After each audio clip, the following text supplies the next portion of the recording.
ഇന്ന് നമ്മോടൊപ്പം ഓണം വിശേഷങ്ങൾ പങ്കിടാനായി വളരെ തിരക്കേറിയ ഒരു വിശിഷ്ട അതിഥിയും കൂടെ ഉണ്ട്.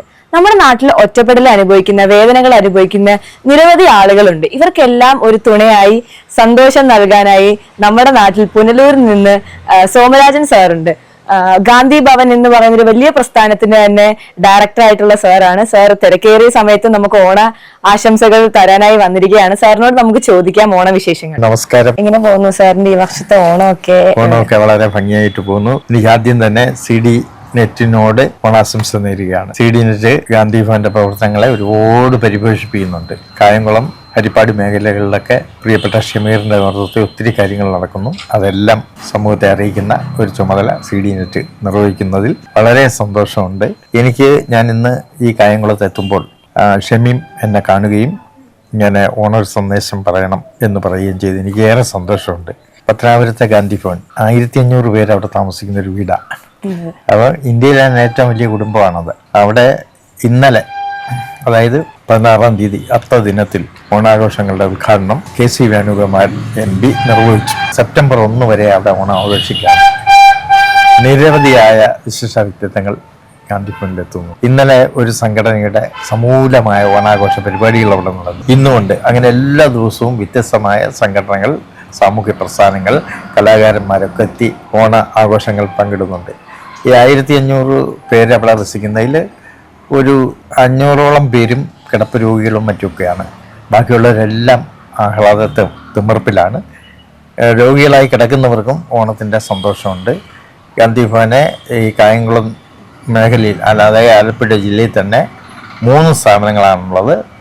ഒന്ന് ഹരിപ്പാട്, ഒന്ന് മുതുകുളത്ത്, പിന്നൊന്ന് ചെങ്ങന്നൂർ. അങ്ങനെ കേരളത്തിലൊട്ടാകെ 24 ശാഖകൾ പ്രവർത്തിക്കുന്നുണ്ട്. എല്ലായിടത്തും ഈ വർഷം ഓണം അടിപൊളിയാണ്. കാരണം ഒറ്റപ്പെട്ടു പോയവരാണല്ലോ നമ്മുടെ സമൂഹത്തിൽ നിന്നും ഗാന്ധി ഭവൻ്റെ സ്ഥാപനങ്ങളിലെത്തുന്നത്. അവരെ പരമാവധി സന്തോഷിപ്പിക്കുക. അത് വലിയ കലാകാരന്മാരുണ്ട്. പിന്നെ പല വിധത്തിലുള്ള പഴയകാല ഓണ കളികൾ, ഇതെല്ലാം പുനർജീവിക്കുകയാണ് ഈ ദിവസങ്ങളിലെല്ലാം. സെപ്റ്റംബർ 1-ാം തീയതി ഒരു വിപുലമായ ഓണസദ്യയോട് കൂടിയിട്ടാണ് ഇത് പര്യവസാനിക്കുന്നത്. അങ്ങനെ ഗാന്ധി ഭവൻ കുടുംബത്തിനും ഓണാശംസകൾ നേരാനാണ് ഈ അവസരം ഉപയോഗിക്കുന്നത്. എല്ലാവർക്കും സമൃദ്ധമാകട്ടെ, സന്തോഷമാകട്ടെ ഈ വർഷത്തെ ഓണം. നമുക്ക് വർഷത്തിലൊരിക്കൽ എല്ലാവർക്കും ഒത്തുചേരാൻ ജാതിയില്ല, മതമില്ല, കക്ഷിഭേദങ്ങളില്ലാതെ മഹാബലി വാണെത്തുന്ന ഒരു കാലത്തെപ്പറ്റി നമ്മൾ സ്വപ്നം കാണുന്ന സുദിനങ്ങളാണ് തിരുവോണവും അതിനെ തുടർന്നുള്ള അത്തം മുതൽ 10 ദിവസം ഓണമെന്നാണ് പറയുന്നത്. അതും അതിനുശേഷമുള്ള ദിവസങ്ങളുമൊക്കെ നമുക്ക് ആഹ്ലാദകരമാകട്ടെ എന്നാഗ്രഹിക്കുന്നു, ആശംസിക്കുന്നു. CD നെറ്റിൻ്റെ 1000-കണക്കിന് പ്രേക്ഷകർ CD നെറ്റിനുണ്ട്. ആ CD നെറ്റിൻ്റെ എല്ലാ പ്രേക്ഷകർക്കും ആ കുടുംബാംഗങ്ങൾക്കും എല്ലാം ഹൃദയപൂർവ്വമായ ഓണാഘോഷങ്ങൾ നേരുന്നു.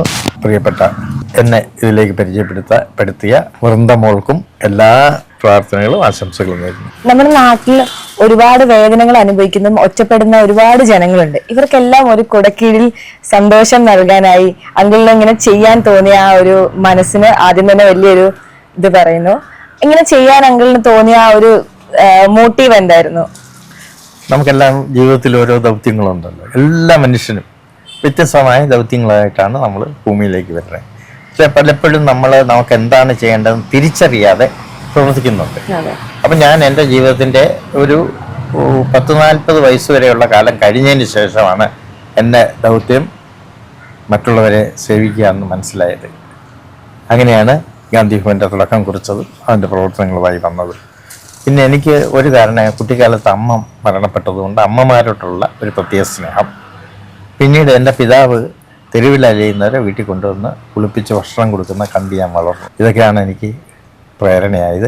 അതുകൊണ്ട് തന്നെ അമ്മയില്ലാത്ത എനിക്ക് ഇന്ന് 100 കണക്കിന് അമ്മമാരുടെ ഒരു മകനായി ജീവിക്കാൻ കഴിയുന്നു. അതുകൊണ്ട് ഞാൻ മനസ്സിലാക്കിയത്, നമുക്ക് വേണ്ടി ജീവിക്കുന്നത് ആവശ്യമാണ്. നമുക്ക് ജീവിക്കണമല്ലോ. അതിനു പുറമെ നമ്മൾ മറ്റുള്ളവർക്ക് കൂടി വേണ്ടി ജീവിക്കുക, ഹൃദയം നിറഞ്ഞ സ്നേഹം പങ്കുവയ്ക്കുക. ഭൂമിയിൽ ഏറ്റവും താഴ്ന്ന ആള് നമ്മളാണ് എന്ന് നമ്മൾ കരുതുക. എത്രയായി കഴിഞ്ഞാൽ നമുക്കെല്ലാം സാധ്യമാകുമെന്ന് ഞാൻ കരുതുന്നു, വിശ്വസിക്കുന്നു. അതാണ്ട് ഷമീർ കുട്ടിക്കാലത്ത് തന്നെ എന്നോടൊപ്പം ഈ പ്രവർത്തനത്തിൽ വന്നതാണ്. ഇന്ന് ആലപ്പുഴ ജില്ലയിൽ ഏറ്റവും വലിയ ജീവകാരുണ്യ പ്രവർത്തനമായി മാറി. അപ്പം ഇങ്ങനെയുള്ള ഒട്ടേറെ പേര് എന്നോടൊപ്പം വരികയും അവരുടെ ഒരു പിതാവിൻ്റെ സ്ഥാനത്ത് ഞാൻ നിൽക്കുകയും എനിക്ക് അവരെല്ലാം മക്കളായി തീരുകയും ചെയ്യുന്നു. അത് ഒരു വലിയ സന്ദേശം. ഈ ഷമീമൊക്കെ ഞാൻ ഈ പ്രദേശത്ത് എവിടെ വന്നാലും അവർ ഓടിയെത്തും. എന്നെ സ്നേഹിക്കും, എൻ്റെ വാത്സല്യം പങ്കിടും. അതുപോലെ മോളും വൃന്ദയും ഒരു അച്ഛൻ്റെ സ്ഥാനത്ത് തന്നെ കണ്ടോളൂ, എനിക്ക് ഒരു മകളാണ്. സാറിന് കുട്ടിക്കാലത്ത് ഓണം കുടുംബവും അച്ഛനും ഒക്കെ ആയിട്ടുള്ള ഓണം ആഘോഷിക്കുമ്പോൾ ഇപ്പം നിരവധി ആളുകളും ഈ എല്ലാ ആയിരക്കണക്കിന് കുടുംബാംഗങ്ങളുമായിട്ട് ആഘോഷിക്കുമ്പോഴുള്ള ആ ഒരു അനുഭവം എങ്ങനെയാ? എൻ്റെ കുട്ടിക്കാലത്ത് ഓണം എന്ന് പറയുമ്പോഴേ അത് അന്ന് ഭയങ്കര ദാരിദ്ര്യം നമ്മളെ സമൂഹത്തിലുള്ള ഒരു കാലമാണ്. അപ്പം വയറ് നിറച്ച് എല്ലാ വിഭവങ്ങളും കൂടി ആഹാരം കഴിക്കുന്ന ഓണത്തിന് ഏറ്റവും പുതിയ വസ്ത്രം ഇടുന്നതും ഓണത്തിനും പള്ളിക്കൂടം തുറക്കുമ്പോഴും കിട്ടുന്ന വസ്ത്രങ്ങളാണ് ഒരു വർഷത്തെ മൊത്തം ആയത്. പിന്നെ അങ്ങനെയുള്ള പാവപ്പെട്ട കുട്ടികളാണ് എൻ്റെ ഗ്രാമത്തിലെല്ലാം ഉണ്ടായിരുന്നത്. എല്ലായിടത്തും അങ്ങനെ തന്നെ എല്ലാവരും ഒത്തുചേർന്ന് ഓടി ചാടി കളിക്കുന്ന ഒരു അനുഭവമുണ്ട്. അന്നത്തെ ഊഞ്ഞാലാട്ടം, അതുപോലെ പുലികളി, പിന്നെ കരടി കളി, ഈ ശരീരത്തിലെല്ലാം ഈ വാഴക്കച്ചി വെച്ച് കെട്ടി അങ്ങനെയുള്ള കളികളെ, ഓലപ്പന്ത്, ഇങ്ങനെയൊക്കെയുള്ള ആ കാലത്തെ കളികളുണ്ടായിരുന്നു. അത് സമൂല കുടുംബാംഗങ്ങളും എവിടെയെങ്കിലുമൊക്കെ ഒത്തുചേർന്നുള്ള ആ അനുഭവം ഇപ്പോഴും ഹൃദയത്തിൽ ഒരു വലിയ ഓർമ്മയായിട്ട് നിൽക്കുന്നു. ഇന്ന് നമ്മൾ ഒത്തിരി യാന്ത്രികമായി എങ്കിലും പഴയതെല്ലാം നമുക്ക് സ്മരിക്കാൻ കിട്ടുന്ന ഒരു അവസ്ഥയാണ്. അന്നത്തെ പോലെ ദാരിദ്ര്യമില്ലാത്തത് കൊണ്ട് ഇപ്പോഴത്തെ മാറ്റ് നമ്മൾ അറിയുന്നില്ല, എങ്കിലും ആഘോഷമാണ്. സാറിന്റെ ഈ പ്രായത്തിലും ഇപ്പം നിരവധി പ്രോഗ്രാംസും എല്ലാവരും ക്ഷണിക്കുന്നുണ്ട്. എങ്കിലും ഇവരോടൊപ്പം കൂടി എല്ലാവരുമായിട്ട് ഓണം ആഘോഷിക്കാൻ അങ്ങനെ എങ്ങനെയാണ് സാധിക്കുന്നത്? എല്ലാവരും വീട്ടിൽ കുടുംബമായിട്ട് ഓണം ആഘോഷിക്കാറുണ്ടോ? എൻ്റെ കുടുംബവും ഗാന്ധിഭവനിൽ തന്നെ താമസിക്കുന്നത്, അതുകൊണ്ട് പ്രത്യേകിച്ച് കുടുംബത്തിനൊരു ആഘോഷത്തിൻ്റെ കാര്യമില്ല. അവരോടൊപ്പം ഉണ്ട്. അതേപോലെ ഗാന്ധിഭവൻ്റെ ബ്രാഞ്ചുകൾ കേരളത്തിലുടനീളമുണ്ട്. കഴിയുന്നത്ര ഇടത്തെല്ലാം ഞാൻ എത്തിച്ചേരും, അല്ലെങ്കിൽ അവരുമായിട്ട് ഇങ്ങനെ കമ്മ്യൂണിക്കേറ്റ് ചെയ്തുകൊണ്ടിരിക്കും. പിന്നെ ഞാൻ ഒരു 18 മണിക്കൂർ ഇപ്പോഴും ജോലി ചെയ്യുന്നുണ്ട്. അതുപോലെ എല്ലായിടത്തും ഓടിയെത്തുകയും ചെയ്യും. ഇന്ന് തന്നെ എനിക്കൊരു 6 പ്രോഗ്രാമിൽ ഇന്ന് പങ്കെടുക്കേണ്ടതായിട്ടുണ്ട്. എൻ്റെ ഏറ്റവും എനിക്ക് ഒഴിവാക്കാൻ പറ്റാത്ത 2 സഹോദരന്മാർ, പ്രഭാഷും പ്രദീപും, അവർ ഭക്ഷണശാല തുടങ്ങുന്നു. എൻ്റെ ഒഴിവാക്കാൻ പറ്റാത്തതുകൊണ്ടാണ് ഞാൻ ഇന്ന് വന്നത്. ഇനിയും ഓടുന്നതിന് എനിക്ക് എൻ്റെ മനസ്സിങ്ങനെ, അത് ഞാൻ നേരത്തെ സൂചിപ്പിച്ചല്ലോ, നമുക്ക് വേണ്ടിയല്ലാതെ അവരന് വേണ്ടി നമ്മൾ പ്രവർത്തിക്കുമ്പോൾ നമ്മൾക്ക് മാനസികമായിട്ടും ശാരീരികമായിട്ടും വലിയ കരുത്തുണ്ടാവും. വീഴാതെ ഇങ്ങനെ പോയിക്കൊണ്ടിരിക്കും. ഇന്നത്തെ കാലത്ത് ഒരുപാട് ഇപ്പം പ്രായമുള്ളവരെ ആണെങ്കിലും മക്കളെ ആണെങ്കിലും എല്ലാവരും ഉപേക്ഷിക്കപ്പെടുന്നവരാണ്. ഇന്നത്തെ സമൂഹം അങ്ങനെ ആയി മാറിക്കൊണ്ടിരിക്കുകയാണ്. അപ്പം ഇന്നത്തെ കാലത്ത് അങ്കിളിന് അവരോട് പറയാൻ പറ്റുന്ന ഒരു സന്ദേശം എന്തായിരിക്കും? എനിക്ക് ഓണ സന്ദേശമായിട്ട് പറയാനുള്ളത്, ആരും മാതാപിതാക്കളെ ഉപേക്ഷിക്കരുത്. നമ്മുടെ വീട്ടിൽ മുതിർന്ന ആളുകളുണ്ടെങ്കിൽ, മാതാപിതാക്കളെ, മുത്തച്ഛൻ മുത്തശ്ശി അങ്ങനെയൊക്കെ ഉള്ളവർ നമ്മുടെ വീട്ടിലുണ്ടെങ്കിൽ അത് വീടിൻ്റെ ഒരു വെളിച്ചമാണ്, ഐശ്വര്യമാണ്. അവരെ ആരും ഉപേക്ഷിക്കരുത്. ആ മുതിർന്നവരുടെ സ്നേഹം അനുഭവിക്കാൻ, വാത്സല്യം അനുഭവിക്കാൻ ഇന്നത്തെ തലമുറ പരമാവധി പ്രയോജനപ്പെടുത്തണം. ഈ ഓണമെന്നുള്ള ഒരു വലിയ സങ്കല്പമാണ്, സ്വപ്നമാണ്. അതൊരിക്കലും കുറഞ്ഞു പോകാതെ എല്ലാവരും വീടുകളിൽ ഒത്തുചേർന്ന് ആഘോഷിക്കണം, സന്തോഷിക്കണം. അതിന് യുവതലമുറ കൂടുതൽ പ്രാധാന്യം കൊടുക്കണമെന്നാണ്. യുവതലമുറ എല്ലാ തരത്തിലും ഉയർന്നവരാണ് ഇന്ന്, ബുദ്ധിപരമായിട്ട്, സാമൂഹ്യപരമായിട്ട്, സാങ്കേതികപരമായിട്ട്, അതേപോലെ ആധുനിക കാലഘട്ടത്തിൻ്റെ എല്ലാ സൗകര്യങ്ങളും അനുഭവിക്കുന്നവരാണ്. എങ്കിലും അവർ ഈ പഴമയുടെ ഇടയിലൂടെ ഒന്ന് നടക്കുന്നത് അവരെ കൂടുതൽ മനുഷ്യത്വത്തിലേക്ക് കൊണ്ടുവരാൻ കഴിയുമെന്നാണ് ഞാൻ വിശ്വസിക്കുന്നത്. എല്ലാവർക്കും അങ്ങനെ കഴിയട്ടെ എന്ന് ഞാൻ ആശംസിക്കുന്നു. ഒരിക്കൽ കൂടി ഞാൻ പറയുന്നത്, ആരും മാതാപിതാക്കളെ ഉപേക്ഷിക്കരുത്. സാർ, അപ്പം കുട്ടിക്കാലത്തെല്ലാം ഓണം ആഘോഷിച്ച കഥകൾ പറഞ്ഞു, ഓർമ്മകൾ ഒരുപാട് പറഞ്ഞു. പക്ഷെ ഗാന്ധി ഭവൻ തുടങ്ങിക്കഴിഞ്ഞ് ഇത്രയും നാളായിട്ടും ഓരോരുത്തരുമായിട്ട്, അവിടുത്തെ ഓരോ കുടുംബാംഗങ്ങളുമായിട്ട് ആഘോഷിച്ച ഓണമുണ്ട്. അവിടുത്തെ ഏറ്റവും നല്ല മനോഹരമായൊരു ഓർമ്മ പങ്കിടാമോ?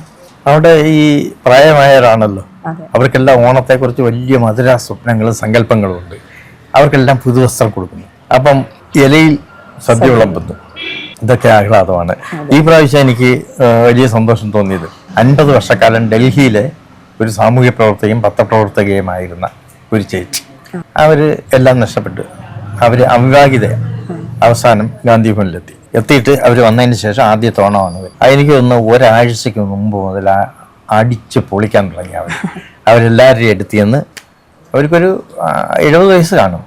പക്ഷെ അവർ വളരെ യങ്ങായ ആളിനെ പോലെ ഓണപ്പാട്ടുകൾ വഞ്ചിപ്പാട്ടുകളൊക്കെ പാടിക്കൊണ്ട് ആളുകളുടെ നൃത്തം ചെയ്യുന്ന ഒരു ഉന്മാദം പിടിച്ച ആളിനെ പോലെ അങ്ങായ അവർ. കാരണം അവർക്ക് ഡൽഹിയിലെ ഔദ്യോഗിക തലങ്ങളിലുള്ള പ്രവർത്തനങ്ങളായിരുന്നു. അപ്പൊ അതൊക്കെ കഴിഞ്ഞ് ഈ നാട്ടിലേക്ക് വന്നു. ഇങ്ങനൊരു വലിയ കൂട്ടത്തിൽ വന്നപ്പോഴേക്ക് അവരുടെ ഓണാസ്വാദനം. അപ്പൊ എനിക്കത് വലിയൊരു വ്യത്യസ്തമായ അനുഭവമായിട്ട് വലിയ സന്തോഷം തോന്നി. സാറ് നമ്മളോട് സാറിന്റെ ജീവിതത്തില് ഒരുപാട് മനോഹരമായ ഓർമ്മകൾ പങ്കിട്ടു. സാറിന്റെ അച്ഛൻ ഒരുപാട് കാരുണ്യ പ്രവർത്തനങ്ങൾ ചെയ്യുന്നതായിരുന്നു എന്ന് പറഞ്ഞു. അതിൽ നിന്ന് പ്രചോദനം കൊണ്ടാണ് സാർ ഇതുപോലെ ഗാന്ധി ഭവൻ പോലെയുള്ള വലിയ ഒരു പ്രസ്ഥാനം തന്നെ തുടങ്ങിയത്. കേരളത്തിന്റെ അങ്ങോളം ഇങ്ങോളം വരുന്ന ഒറ്റപ്പെടലും വേദനകളും അനുഭവിക്കുന്ന ഒരുപാട് ആളുകൾക്കാണ് സാർ തുണയായി നിൽക്കുന്നത്.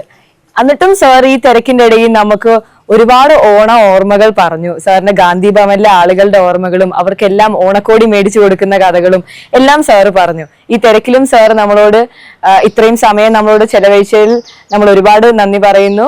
Thank you.